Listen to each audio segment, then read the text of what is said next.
બનાસકાંઠાના BZ group પર CID ક્રાઇમની તપાસનો મામલો હવે બનાસકાંઠા સુધી પહોંચ્યો। પાલનપુરના ગઠામણ પાટિયામાં આવેલી છે BZ ગ્રુપની બ્રાન્ચ। છેલ્લા 1.5 વર્ષથી અહીં ધમધમતી હતી BZની ઓફિસ।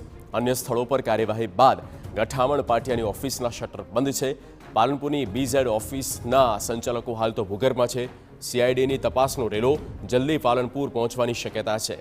બનાસકાંઠામાં પણ મોટી સંખ્યામાં રોકાણકારો ભોગ બન્યા હોવાની પણ આશંકાઓ છે।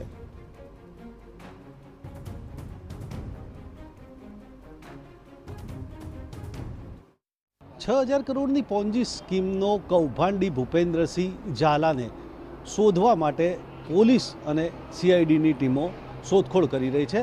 ત્યારે આ BZ ગ્રુપના જે કનેક્શન છે તે બનાસકાંઠામાં પણ જોવા મળે છે। અત્યારે આ જે પાલનપુરના ગઠામણ પાટિયા પાસે આ BZ ઇન્ટરનેશનલ બ્રોકિંગની જે ઓફિસ છે, પરંતુ એને છેલ્લા 3 દિવસથી તાળા લાગી ગયા છે।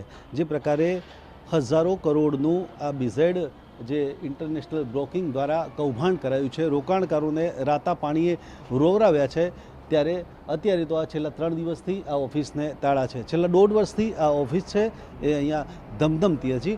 ત્યારે હવે સવાલ એ થાય છે કે જે રોકાણકારો છે, જેમના નાણાં ગયા છે, તેમના નાણાં કઈ રીતે પરત તો આવશે, પરંતુ બનાસકાંઠામાં પણ આ BZમાં કયા પ્રકારના રોકાણકારોએ નાણાં કર્યા છે અથવા તો કેટલા પૈસા ગયા છે તે પણ પોલીસ તપાસ બાદ ખબર પડશે। અત્યારે તો પોલીસ આ ઓફિસ સુધી પહોંચી શકી નથી, પરંતુ જે પ્રકારે BZના કૌભાંડનો દોર શરૂ થયો છે, જેને લઈને પોલીસ પણ ટૂંક સમયમાં અહીંયા જે બ્રાન્ચ છે ત્યાં તપાસ કરશે। અતુલ ત્રિવેદી, TV9 બનાસકાંઠા।